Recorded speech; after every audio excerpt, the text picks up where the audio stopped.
Bienvenue à tous, mesdames, messieurs. Tout un plaisir de vous savoir fidèle au poste. Folle journée, celle du 4 février, date de clôture de l'opération de dépôt de dossier de candidature à la Sénat. Tout un balai de prétendants au douillet fauteuil présidentiel. Hormis Patrice Talon, décidé à remplir, il y aurait eu 19 candidats pour briguer la magistrature suprême. En tout, 20 dossiers de candidature enregistrés pour le scrutin d'avril prochain. Des candidatures pour le grand nombre sans parrainage. La pièce maîtresse du scrutin qui continue, hélas, de diviser. Clôture de dépôt de dossiers de candidature. Doit-on se réjouir ou s'inquiéter pour la suite du processus? Mesdames, Messieurs, c'est le sujet en débat. Et pour l'instant décryptage, nous recevons pour vous Omar Harouna, MBA. Il est vice-président du conseil consultatif du NCAFPA, un think tank américain en charge de l'analyse de l'impact de la politique étrangère des États-Unis dans le monde, très attaché à l'actualité africaine, en l'occurrence celle relative à son pays natal, le Bénin. Omar Harouna, bonjour à vous. Bonjour, monsieur Yetonji. Merci de répondre à notre invitation. Alors, pour nous accompagner en dehors de Omar Harouna, nous devons recevoir pour vous Richard Alarson, lui qui a promis de donner son formulaire de parrainage aux démocrates, député UP, mais à la dernière minute, il n'a pu rallier notre studio. Il promet revenir un peu plus tard, mais l'émission ne pouvant être avortée, mesdames, messieurs, oui, c'est le premier plateau sur la journée, cette folle journée du 4 février. L'émission se fera avec notre confrère qui n'est plus à présenter, et déjà en position, Landry Salanon, qui a accepté donc sauver le meuble, comme on dit. Landry Salanon, bonjour. Bonjour, Joël Yetonji. Et merci pour la disponibilité. C'est un devoir. Oui. Pas aisé. Merci à tous, chers téléspectateurs. 4 février, les regards étaient tournés vers la Sénat. Que se passera-t-il? Une maigre moisson au départ, mais à l'arrivée, une vingtaine de candidatures. Nous allons nous retourner directement vers Omar Harouna, qui a suivi avec beaucoup d'attention ce balai de candidats au niveau de la Commission électorale nationale autonome. Omar Harouna, comment avez-vous vécu cette scène? Merci beaucoup, monsieur Yetonji, et bonjour à monsieur Salanon. Bonjour. Effectivement, j'ai suivi de loin, mais relativement aussi de près, tout ce qui s'est passé. Et je dois vous dire que le sentiment que j'ai eu, c'est comme quand vous voyagez et vous rentrez dans l'avion et que pour les mesures de sécurité, on vous dit de vous assurer que sous vos sièges, il y a le gilet de sauvetage et qu'en cas d'impact, une bonbonne d'oxygène va tomber pour vous protéger. Mais le problème ici, c'est que il n'y a pas de gilet de sauvetage et il n'y a pas de bonbonne d'oxygène parce que le capitaine du navire a décidé de les ôter. Moi, c'est comme ça que j'ai vécu ça. C'est-à-dire que c'est une élection de tous les dangers et l'exclusion a été consommée déjà à l'entame parce que le parrainage a été un problème assez sérieux. Donc, c'est comme ça que je l'ai vécu. Je l'ai vécu avec beaucoup de perplexité et beaucoup d'anxiété parce qu'on est parti sur un très mauvais pied.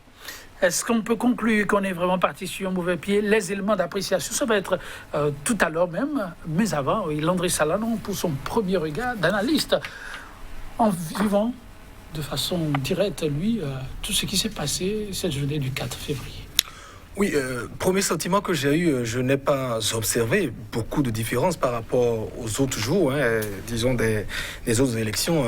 Je veux parler de 2016 et autres, sous réserve peut-être de la validation des différentes candidatures. Si mes souvenirs sont bons, je crois qu'on avait eu 26 en 2016, précédent c'était 33 en tout cas. Donc avec ce flux que j'ai pu donc voir au niveau de la Sénat, je ne vois pas de grande différence. Et je fais là juste, peut-être qu'on y reviendra peut-être en profondeur, disons à tous ceux aussi système partisan qui a été érigé, dont la vocation était à la fois d'extirper des rangs, d'empêcher, d'éviter peut-être des scènes horribles, peut-être qui souillent parfois, parce que ce sont des arguments qui étaient donc avancés par ceux qui défendaient donc ce système.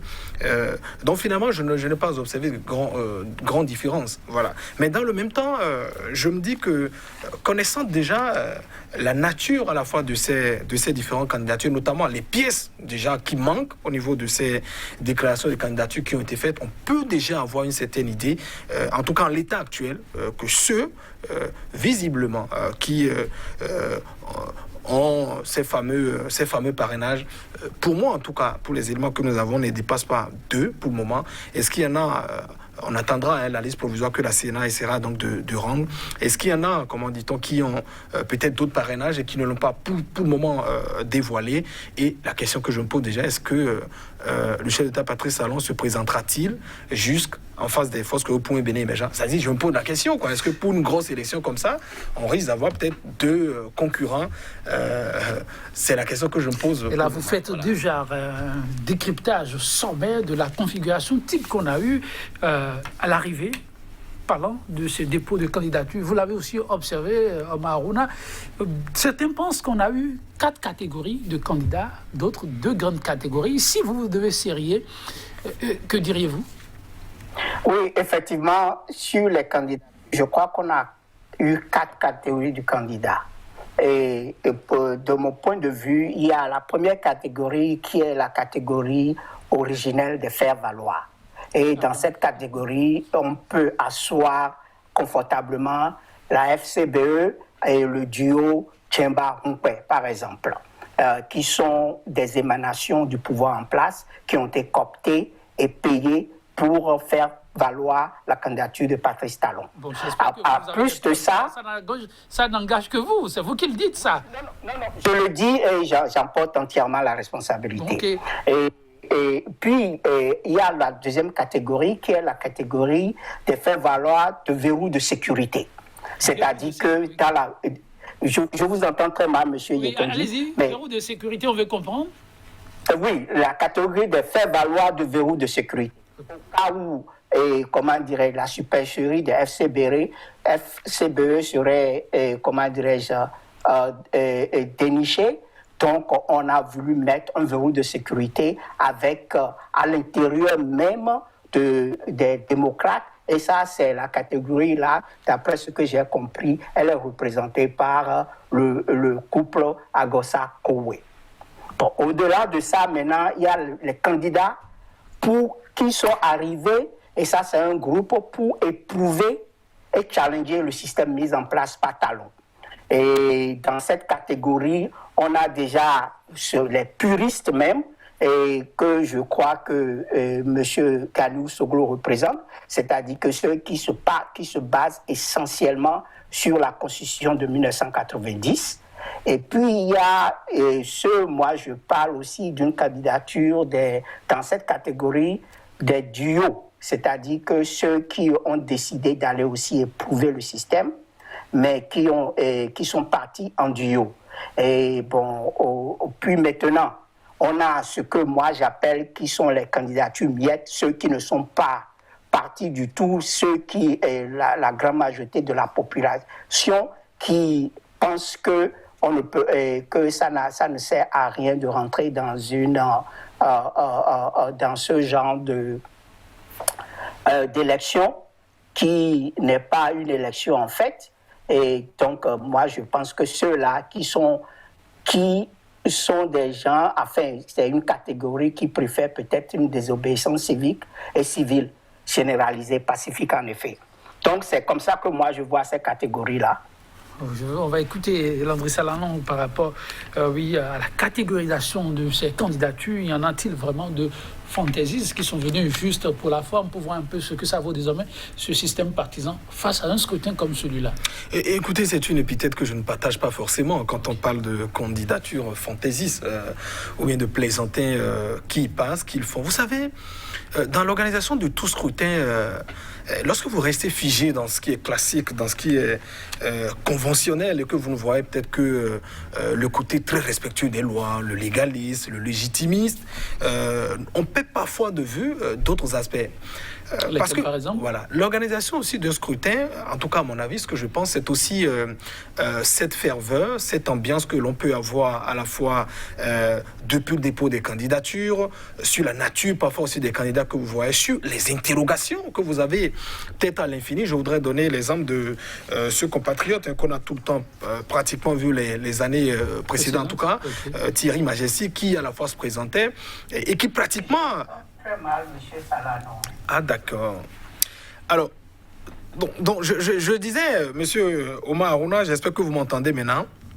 Je vous entends. D'accord. Alors, je disais que forcément, c'est une épithète que je ne partage pas quand on parle de candidature fantaisiste, parce qu'à mon avis, l'organisation d'un scrutin n'est pas forcément, j'allais dire, les éléments qui entourent l'organisation d'un scrutin ne relèvent pas forcément de ce qui est classique, c'est-à-dire respectueux des thèses. Il y a aussi ce côté, en tout cas, c'est l'avis que j'ai, disons un peu de la ferveur, de l'ambiance, des interrogations, parfois de toutes ces questions que l'on peut se poser sur à la fois la nature des candidats, les programmes qu'ils ont et qui sont ceux qui ont, entre guillemets, un peu le culot, comment dit-on, de venir, si je pourrais m'exprimer ainsi, à la Sénat et déposer donc leur dossier de candidature. Alors, c'est un aspect, pour moi, qui participe notamment de ce que l'on a toujours aussi souhaité, c'est-à-dire que les moments d'élection soient plutôt des fêtes. Et vous voyez,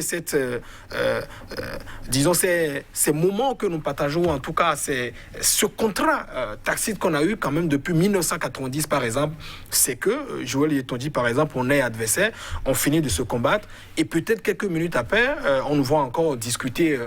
C'est ça l'ambiance que nous avons. Et cela fait partie, comment dit-on, de l'apaisement d'un pays. Et c'est pourquoi on a tout le temps réclamé, par exemple, que les élections soient inclusives ou pas. Donc, candidature fantaisiste, pour moi, pas du tout, je ne dis pas. Alors, je note aussi que il y a la question, si on veut faire peut-être une certaine catégorisation un peu classique, je note le pouvoir avec le chef de l'État qui est représenté. Je veux parler de la mouvance présidentielle avec sa colistière, Madame Chabi Talata qui y va.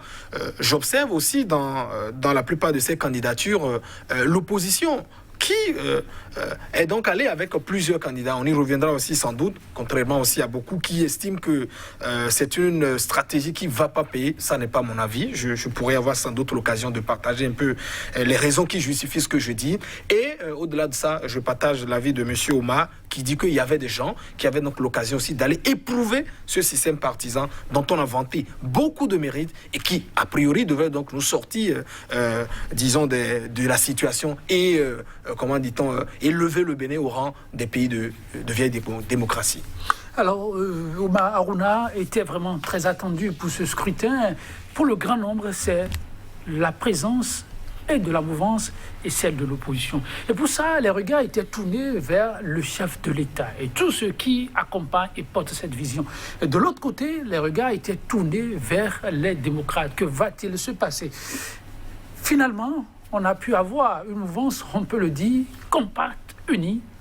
Patrice Talon qui maintient sa candidature avec sa colistière. Rien à signaler d'autre. Au niveau de l'opposition, qui a commencé par donner une autre type de voix aussi, c'est vrai, elle se faisait entendre, mais elle est revenue avec une certaine force, alors qu'à un moment donné, on ne l'entendait plus.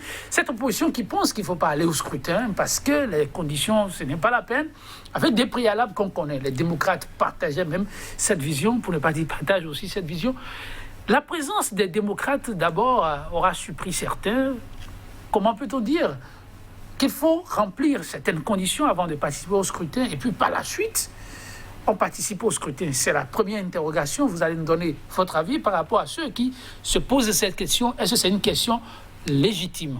Et ensuite, on appréciera cette pluralité qu'on a observée au niveau de cette opposition dite radicale au régime en place. Omar Harouna.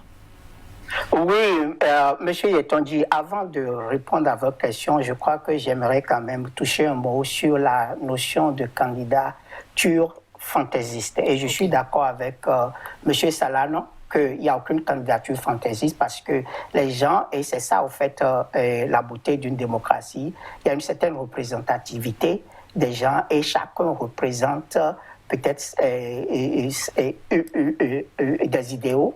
Et ces idéaux peuvent paraître à d'autres un peu saugrenus ou bien ne sont pas perceptibles pour les autres, mais c'est quand même des idéaux. Donc on ne parlera en aucun cas de candidature fantaisiste, c'est des candidatures qui portent des idéaux. Bon, maintenant, sur la question du duo de la mouvance, il y a quelque chose qui est très important qu'il faut déjà mettre en exergue, c'est le fait que le duo de la mouvance n'a pas été porté par un parti en tant que tel. D'où, s'il est le chantre, si ce duo est supposé être le chantre du système, de la réforme du système partisan, ça sous-entend que le système partisan a complètement échoué si le chef de l'État n'a pas pu être porté par un de ces partis et des partis satellitaires, mais que le chef de l'État est venu relativement en tant qu'indépendant. Ce qui nous ramène en 1990, à la Constitution de 1990, qui permet aux partis, enfin aux candidats de venir en indépendant. Moi, c'est ce que je note sur cette question-là. Donc, parler d'une candidature uniforme ou bien d'un processus uniforme au niveau de la mouvance, je ne crois pas que ce soit vrai. Et maintenant, au niveau des démocrates, mais effectivement... Monsieur Omar Ouma, l'évidence qu'il y a bloc autour de sa personne, est-ce que c'est à nier? Est-ce qu'il y a bloc autour de sa personne? Je ne crois pas qu'il y a bloc autour de sa personne parce que si vous parlez de bloc, il faut que les gens se mettent ensemble et disent ensemble, on choisit ce duo. On regarde même au niveau de l'imagerie de ce duo, les logos, parce que vous vous rappelez quand, je crois qu'en 2016, vous avez vu quand il y a eu, comment dirais-je, ce bloc autour du candidat Lionel Zissou, vous avez vu toute cette imagerie qui s'est mise autour de ça. Le chef de l'État a annoncé sa candidature au cours vers la fin d'une campagne. Et en plus, il a semblé que sa vice-présidente a été surprise du fait qu'elle soit sur le ticket.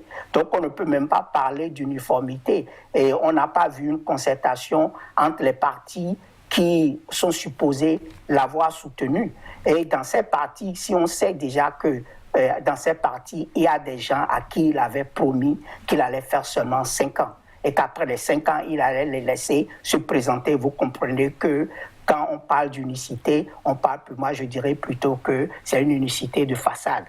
Vous permettez, on ne va pas aller vers l'opposition tout de suite. Je vais me retourner vers Landry pour la même question, avec votre permission. Oui, Landry Salano, vous l'avez constaté. À l'arrivée, on se rend compte que Patrice Talon reste l'homme de toutes ces formations qui partagent ses idéaux. Même si la désignation n'est pas venue des formations politiques. N'est-ce pas une avancée quand même? Oui, et c'est...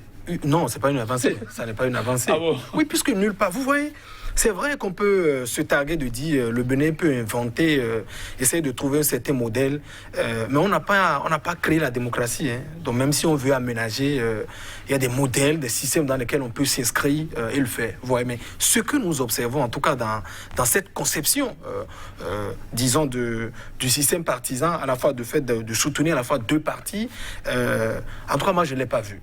Même dans les pays les plus dictatoriaux, je ne veux peut-être pas donner d'exemple ici, la plupart, le mécanisme qui est mis en place, c'est quoi? C'est-à-dire que vous avez un parti dominant, mais on essaie quand même de laisser un peu de place aux autres partis pour pouvoir fonctionner.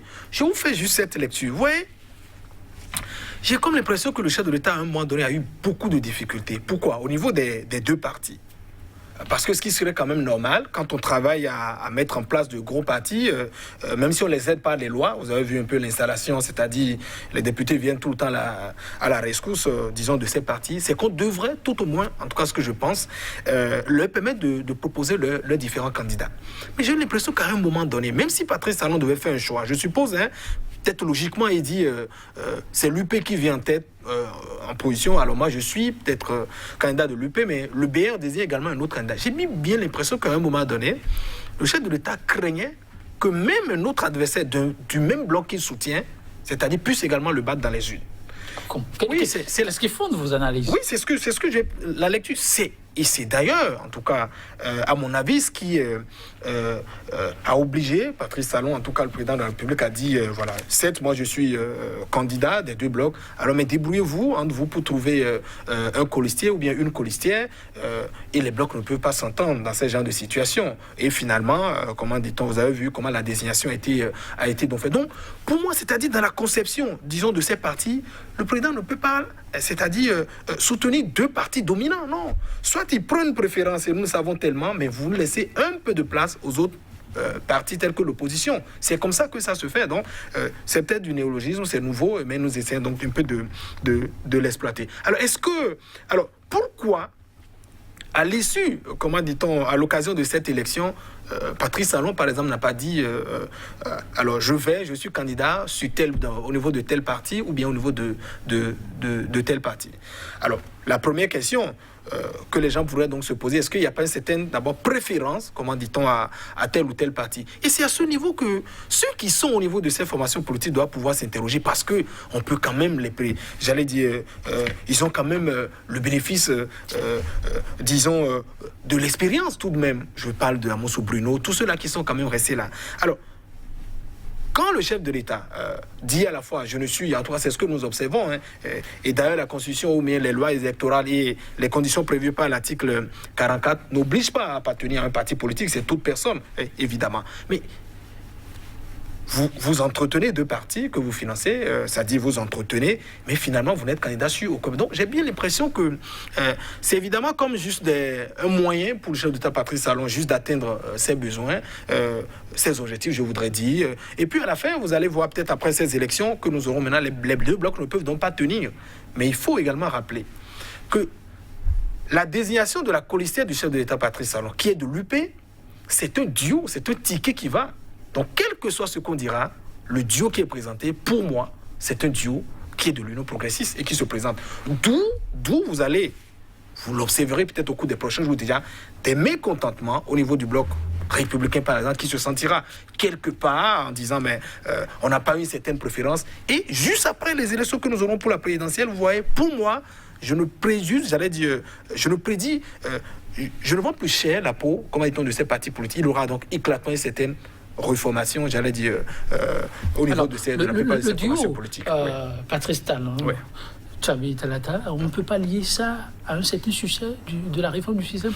Non, pas du tout. Ça n'est pas un succès, disons, du bloc. Si le chef de l'État, Patrice Talon, par exemple, pour moi, adhérait officiellement à l'un des blocs, à l'un des partis politiques, l'UP ou bien BR, et que la colistière ou bien le colistier provenait également d'un autre bloc, je pourrais quand même dire qu'on essaie de rester dans une certaine logique, c'est-à-dire parce que depuis 2018, on a travaillé à asseoir les partis politiques, à leur permettre de grandir, ils désignent des maires, mais pourquoi pour la présidentielle, par exemple, on ne le fait pas? Mais je dis, dans ma conclusion, pour moi, la colistière qui est UP, le duo qui y va pour cette élection, pour le chef de l'État, c'est un duo UP. Moi, c'est la lecture que je fais, c'est pas un duo BR.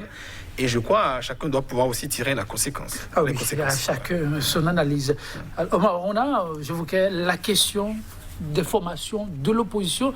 L'opposition, dit-on... Avant qu'on aille sur la question des formations de l'opposition, je crois que je vais aussi appuyer un peu ce que M. Salano dit, surtout quand vous regardez même la sélection de la colistière du chef de l'État. C'est une quasi-inconnue et qui... C'est à croire que le chef d'État, il a même peur de son nombre. C'est-à-dire qu'il n'a pas suscité au sein des partis qui le supportent une certaine émulation pour soutenir sa candidature. Il n'a pas il ne s'est pas adressé au ténor, à des gens qui sont des hommes d'État dans ces partis pour venir l'épauler au niveau de sa candidature, et il sort du chapeau comme une prestigiation quelqu'une. Et ça, c'est sans aucun entorse à la qualité de Mme Talata, mais quelqu'une qu'on sait que ne pourra pas vraiment lui tenir, c'est-à-dire que le challenge. Et ça on nous parle de, comment ça, on appelle ça, compétiteur né qui a peur de la compétition. Parce que c'est un peu ça. Parce que quand vous avez un colistier aussi, c'est quelqu'un qui apporte un plus à votre duo pour vous élever dans l'esprit des électeurs, pour vous amener. Mais si vous voulez être la seule personne en vue, parce que vous vous dites que quelqu'un qui a un petit plus peut vous peut-être ravir la vedette. Moi, c'est comme ça que je lis cette histoire. Et je certifie que cette réforme partisane a complètement échoué et que les gens doivent en prendre note.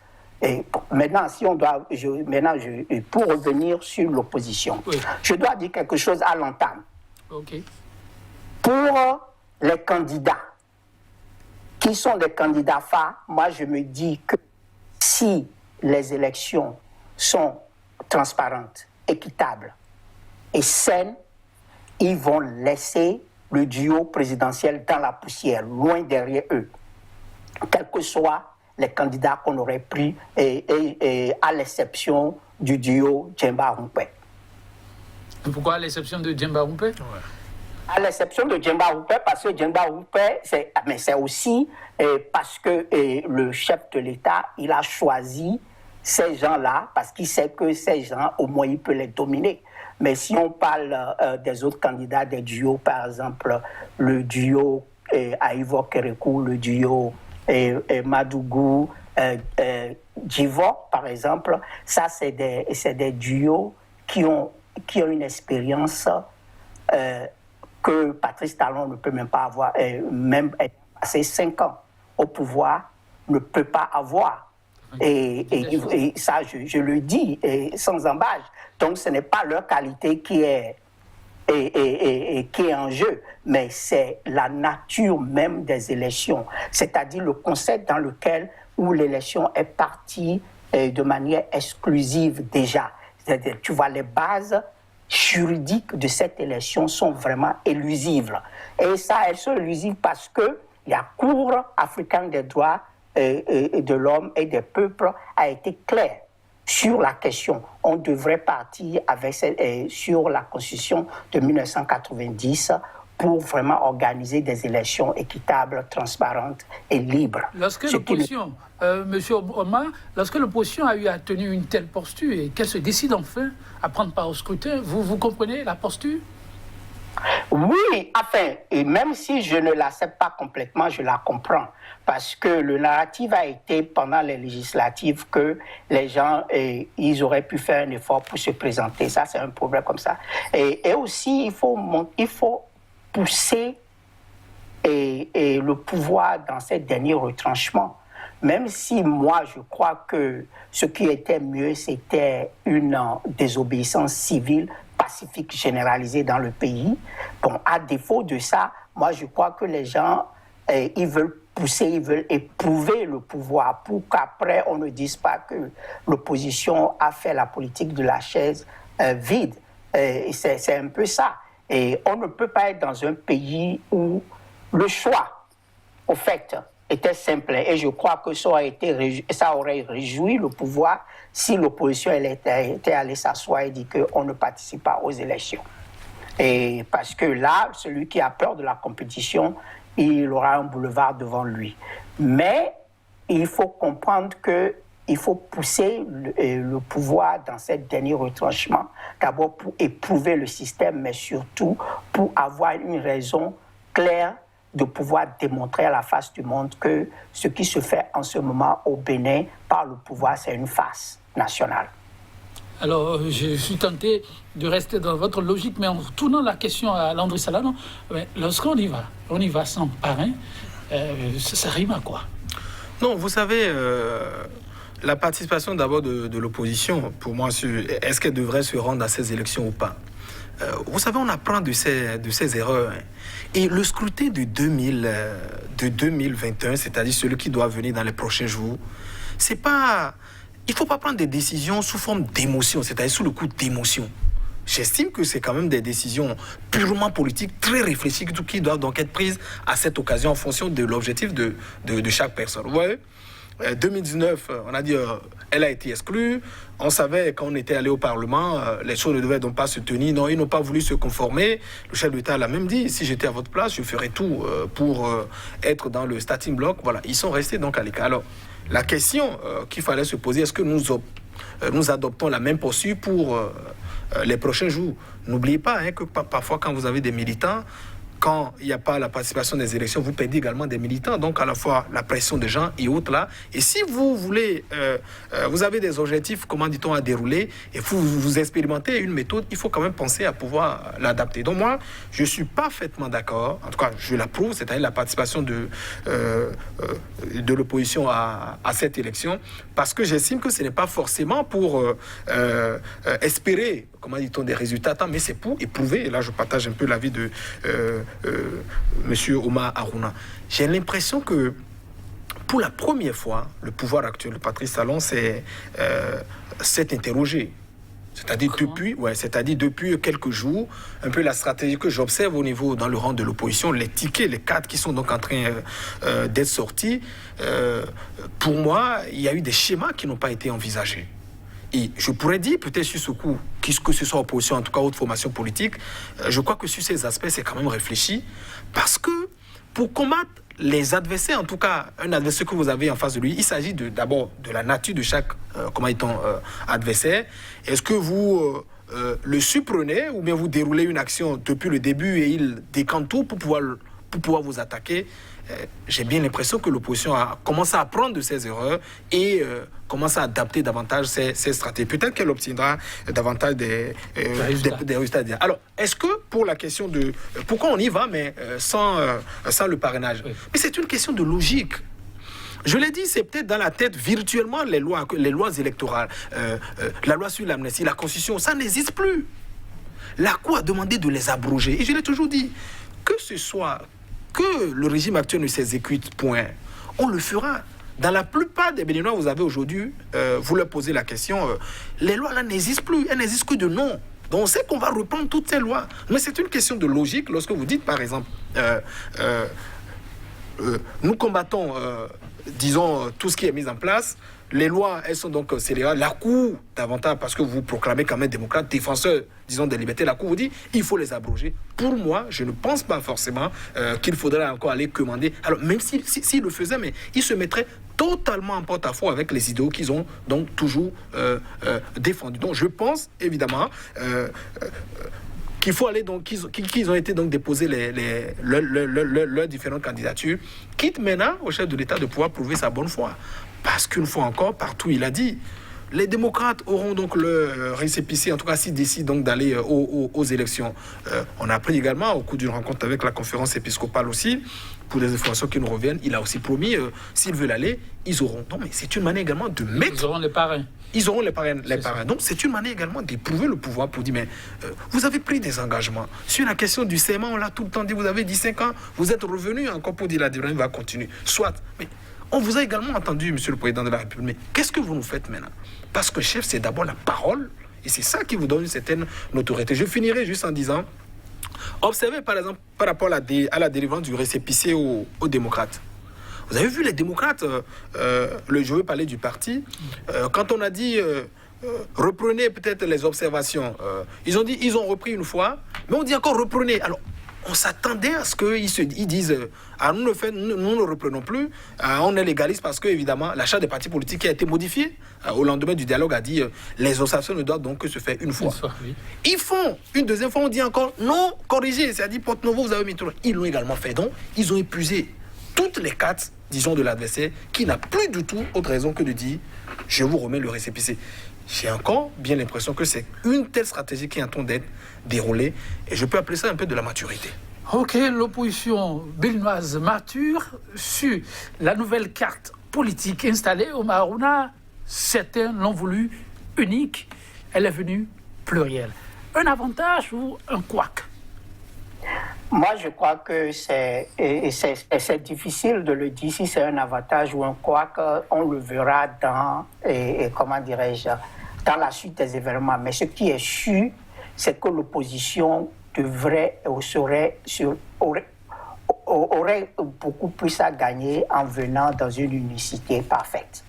Ce qui n'a pas eu plan. Parce que la question, ce n'est pas qui va battre Patrice Talon dans les urnes. C'est comment on va arriver à dégager Patrice Talon du pouvoir. Parce que le président de la République, Patrice Talon, en ce moment, il a besoin du pouvoir pour exister. Alors que le peuple béninois a besoin que Patrice Talon sorte du pouvoir pour pouvoir exister. Donc ce conflit fait que, au lieu que ce soit des intérêts personnels qui aillent contre Patrice Talon, ça devrait être dans l'unicité parfaite. Mais ce qui ne se voit pas en ce moment. Mais par contre, sur la question de est-ce que c'est un couac, je ne crois pas que ce soit un couac parce que dans tous les cas, on est en face de quelqu'un qui divise, il torpille, il achète, il détruit et il déstabilise. Donc, on ne peut que s'attendre à ce qu'il y ait une fissure parce que le président de la République a mis tous les moyens en jeu pour que l'opposition n'aille pas en rang compact. Bon. Ce qui est dramatique dans toute cette histoire, pour revenir sur la question même que M. Salano parlait de l'ambiance, moi je trouve que l'ambiance même des élections n'est pas vraiment comme l'ambiance qui a prévalu aux élections passées. C'est-à-dire qu'on a ce parrainage qui a institué l'exclusion. On a aussi l'opacité. On est tout au début du processus. Maintenant, on ne sait même pas quelle est la liste électorale, si c'est le RAFIP ou le COS-LEPI. On ne connaît pas la fiabilité de ces éléments-là. Même les éléments de recours qui auraient pu être la Sénat, la Cour constitutionnelle et la HA, sont aux mains du pouvoir. Et aussi, sur la question des urnes pendant les votes et la représentativité des partis, elle n'est pas claire. Donc, quand on parle d'ambiance bon enfant, même pour le dépôt des candidatures, tout ça là plane ou a plané sur le dépôt des candidatures. Et ça, c'est très important. Donc, je ne crois pas qu'on puisse comparer ce qui s'est passé hier, avant-hier, à ce qu'on a eu l'habitude de voir. Bon, les gens ont voulu faire un semblant de liesse populaire, et encore, ça, c'est les faits, voilà, qui sont allés là-bas, tout blanc vêtu, mais pour donner l'impression, parce que même le pouvoir sait qu'il y a quelque chose qui manque. Ce petit je ne sais quoi qui a toujours fait la substance de nos élections au Bénin. Ça manque, et ça manque parce que il y a l'exclusion qui plane dessus. Donc moi, c'est comme ça que moi je vois ça, mais dire que on verra la suite nous dira si le fait qu'il y a eu des candidatures multiples parmi l'opposition sera un problème. Ouais. Merci beaucoup. Oui, la même question. L'opposition attendue pour certains pour pouvoir dégager un seul binôme n'y est pas parvenu. Pensez-vous quelle est vraiment la bonne voie? Alors, évidemment, avant de me prononcer sur ça, disons sur cet aspect, je voudrais dire, quand je relevais au début de mon intervention, je parlais donc que je ne vois pratiquement rien changer. Je parlais du nombre de candidats, pas de l'ambiance. Okay. Voilà. pour dire on a beau combattre et ériger, c'est-à-dire mettre en place des systèmes en disant il y a des gens qui viennent nous souiller à la Sénat et c'est pas des gens bien et pourtant on a quand même 20. Donc c'était juste l'aspect que je voulais souligner, donc l'ambiance qui a prévalu au niveau de la Sénat. Alors sur la question de la pluralité de des candidatures au niveau de l'opposition, vous savez, c'est vrai, peut-être l'idéal aurait été de s'attendre à une candidature unique au niveau de l'opposition, voir tout le monde s'associer pour davantage ébranler le pouvoir qui est en place. Mais peut-être que c'est une situation aussi qui pourrait beaucoup arranger. Parce que pour moi, quels que soient les schémas qui se présenteront, il y a sans doute des passerelles que tous ces candidats que nous observons auront encore pour se retrouver. Parce que je vous dis, sur la vingtaine de candidatures que j'ai observées hier, si peut-être il y avait un second tour, je donne juste un exemple, je verrais peut-être près de 17 rallier l'opposition. En tout cas, quelles que soient les affinités ou en les observant dans la plupart des actes. Donc, peut-être ce n'est pas arrivé, on n'a pas une candidature unique pour pouvoir se présenter à cette élection.